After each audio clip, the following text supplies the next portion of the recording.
आप चले जाइए रामायण में, हिंदू शब्द ढूंढ के लाइए। आप चले जाइए महाभारत में, हिंदू शब्द ढूंढ के लाइए। आप जाइए उपनिषद में, हिंदू शब्द ढूंढ के लाइए। आप चले जाइए गीता में, हिंदू शब्द ढूंढ के लाइए, कहीं नहीं मिलेगा।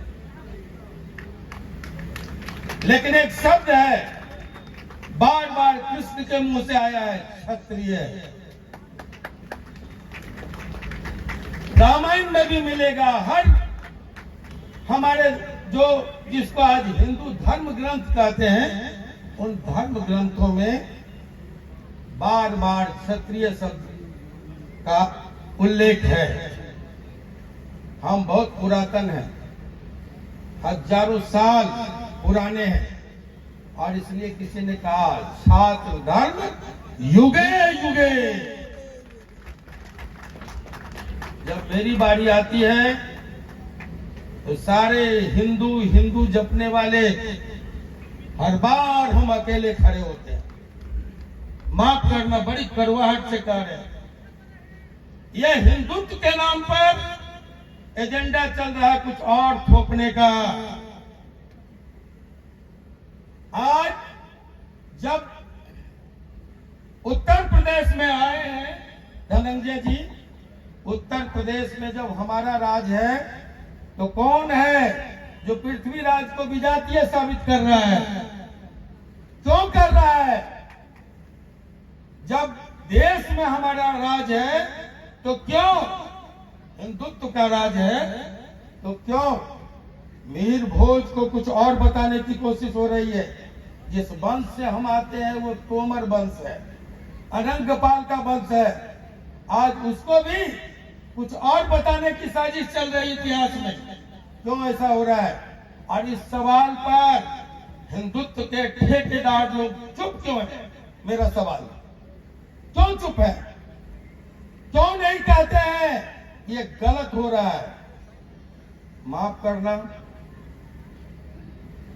महाराणा प्रताप जब लड़ाई लड़ने निकला था तो महाराणा प्रताप को साथ हमारे वंश के, तोमर वंश के, ग्वालियर के राजा राम सिंह 100 परिवार हल्दी घाटी में दफन हो गए, कुर्बान हो गए, बलिदान हो गए। लेकिन राजस्थान में भी सुविधा भोगी राजपूत जितने थे, रजवाड़े जितने थे, भाग खड़े हुए। साथ किसने दिया? कप्तान कौन था? हिंदुत्व की बात करने वाले कप्तान था हकीम खान सूर। इसी शाहबाद से आता था उसका खानदान, शेरशाह सूरी का परिवार था, शेरशाह सूरी का वंशज था। उसका हक महाराणा प्रताप का सेनापति हकीम खान सूर और अकबर का सेनापति, बोलना पड़ेगा क्या? कौन था सेनापति? हम ही में से थे। इधर से कह रहा मान सिंह, हमको बोलना भी नहीं चाहते साथियों। और लड़ाई को रंग देंगे लोग हिंदू और मुसलमान का नहीं। जब भी हम राम बनकर निकले हैं, अन्याय के खिलाफ लड़ाई किससे थी? कहना नहीं पड़ेगा, गुनना होगा, मनन करना होगा। जब भी हम राम बनकर निकले हैं तो बन के नर, जिसको बना दिया बानर, जिसकी जंगलों में, जंगली इलाकों में बड़ी पूंछ थी, कोल भील बन के नर, पीछे से लगा दिया पूंछ। जंगल में उनकी पूंछ बड़ी थी, पीछे से लगा दिया पूंछ। तो जब राम बनकर निकले तब भी यही गरीब, गुरबा, दलित, पिछड़े, इन्होंने ही साथ दिया। जब हम महाराणा बनकर निकले तब भी हमारा साथ दिया कोल भील, मुसलमान, इन्होंने हमारा साथ दिया। और इसी इलाके से खड़े हुए 1857 के गदर के महानायक बाबू वीर कुंवर सिंह, तब भी उनका साथ दानापुर के यादवों ने दिया, बिया के पासवानों ने दिया, चंभित चमार ने दिया, दुबे जी ने भी दिया, और पीर अली साथ साथ शहीद हो गए, फांसी पर चढ़ गए। वीर अली की कुर्बानी। कौन था? कुंवर सिंह का सेनापति, याद कीजिए, उसका भी नाम था करीम खान। बहुत दिन की बात नहीं है, मैं अभी बोल के आया हूं। इस देश में अगर 1857 नहीं होता तो उसकी प्रेरणा से 1942 नहीं होता, और अगर 1942 नहीं होता तो 1947 में देश आजाद भी नहीं होता। और उस आजादी के संघर्ष में हमारे इतिहास को दफन करने की जो साजिशें हो रही है, जो कमजोर करने की, छोटा बताने की साजिशें हो रही है, उस इतिहास में, इतिहास बताता 1857 का कि सबसे बड़ी उम्र का योद्धा, जिसके बारे में कहा जाता है 80 वर्षों की हड्डी में जागा जोश पुराना था, सब कहते हैं कुंवर सिंह जी बड़ा वीर मर्दाना था। तो वो सबसे ज्यादा उम्र का महानायक, ब्रिटानिया हुकूमत में 1857 में सबसे ज्यादा भूभाग पर कब्जा जमाया।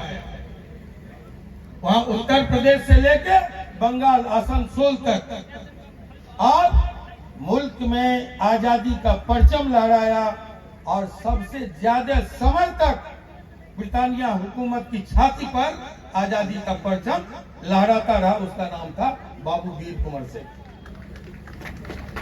लेकिन आज हमें कम बड़ी दुख हुआ जब हम गए, और चाची क्या नाम है उनका, पुष्पा जी रो के बता रही थी कि आजाद भारत में कल ही किस तरह से बूटों से, कुंदों से मार मार के एक स्वतंत्रता सेनानी के परपोते को, कुंवर सिंह के परपोते को, छरपोते को, जो भी हो, उनके वंशज को मार मार के और लाश फेंक दिया गया बाहर। यह आजाद भारत में हो रहा है। इसलिए हो रहा है कि शायद हम मुर्दा हैं। आनंद मोहन तंग किए जाते हैं, तबाह किए जाते हैं, निकलने पर फिर से घेरने की कोशिश होती है, इसलिए कि हमारी जमात मुर्दा है, हमने गुलामी सीख ली है, हमने पट्टा बांध लिया है पार्टियों का, इसलिए साजिशें चल रही है।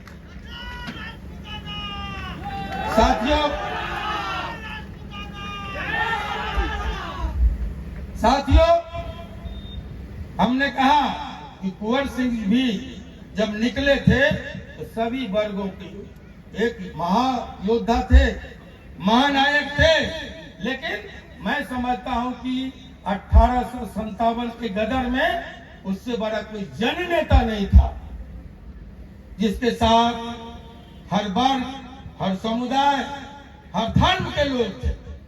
इसलिए आज जब हम महाराणा प्रताप की प्रतिमा के अनावरण के अवसर पर इकट्ठा हुए हैं, एक बात जान लीजिए, लड़ाई हिंदू और मुसलमान की नहीं थी, लड़ाई गुलामी, आजादी और स्वाभिमान के बीच थी। एक तरफ गुलामी थी और एक तरफ आजादी थी।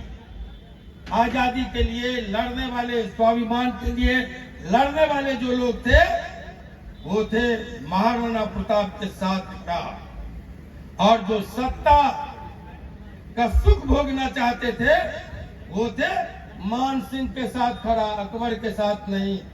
इतिहास में एक साथ दो महान हुआ, उसका नाम है महाराणा, तो दूसरी तरफ अकबर को भी महान कहा गया।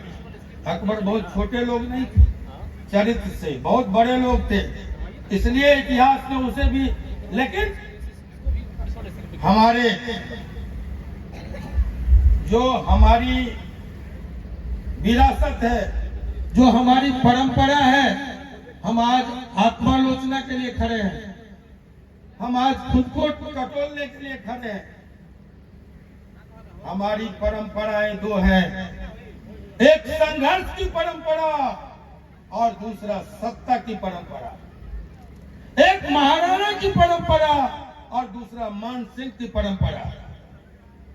मान सिंह की परंपरा कहती है कि मान सिंह की विरासत कहती है कि रोटी दो, बेटी दो, इज्जत दो, अजमत दो, लेकिन सत्ता के साथ चिपके रहो। लेकिन महाराणा प्रताप की परंपरा हमें सिखाती है कि आजादी के लिए, स्वाभिमान के लिए अगर जंगल जंगल भटकना पड़े तो स्वीकार करो। गोद में भूख से तड़प कर बेटी अगर दम तोड़ दे तो स्वीकारो। पत्थरों पर सोना पड़े तो सो जाओ, लेकिन कभी स्वाभिमान और अपनी आजादी से समझौता नहीं करो। यह है महाराणा प्रताप की परंपरा। तय करो हम किसकी परंपरा के भाग बने। ये मूर्ति अनावरण नहीं है, ये आज संकल्प का दिन है। संकल्प लो। एक जगह अंशुमन जा रहा था, खुदीराम बोस या किसी की शहादत पर किसी ने बुलाया था, मुझसे मिलने आया जेल पर। कहा कि पापा, शहीदों के लिए सबसे बड़ी श्रद्धांजलि क्या है? हमने कहा शहीदों और महापुरुषों के रास्ते पर चलना, कंटकाकीर्ण रास्ते पर चलना, ये संकल्प लेना ही सच्ची श्रद्धांजलि है। बात बहुत होगी, लंबी चौड़ी बातें करेंगे। हम कहते हैं सूर्य अगर सो जाए कहीं, महाराणा प्रताप को पढ़ लेना। ये शौर्य की कहानी है, शौर्य के सच्चे प्रतीक हैं, प्रतिमूर्ति थे महाराणा प्रताप। इसलिए मैंने कहा शौर्य जिंदा हो तो महाराणा प्रताप की जयंती मनाओ, स्वाभिमान जिंदा हो तो महाराणा प्रताप की प्रतिमा लगाओ। अगर आत्मसम्मान कहीं मरा नहीं हो तो अब महाराणा प्रताप को याद करो, वरना सब बकवास की बातें, बेकार की बातें हैं। और इन्हीं शब्दों के साथ एक बार फिर से हम आयोजक मंडल का, एक बार फिर से हम मुखिया अमित का और उनको साथ देने वाले, इस मूर्ति प्रतिमा स्थापना में साथ देने वाले तमाम नौजवानों का, बुजुर्गों का हृदय की गहराई से आभार प्रकट करते हुए, ये कहते हुए कि आपने एक ऐतिहासिक काम किया है, अनुकरणीय काम किया है, वंदनीय काम किया है, अभिनंदनीय काम किया है। इसकी जितनी प्रशंसा की जाए वो कम है। बस इन्हीं शब्दों के साथ कि शहीदों के चिताओं पर जुड़ेंगे हर बरस मेले, वतन पे मरने वालों का यही बाकी निशा होगा। धन्यवाद।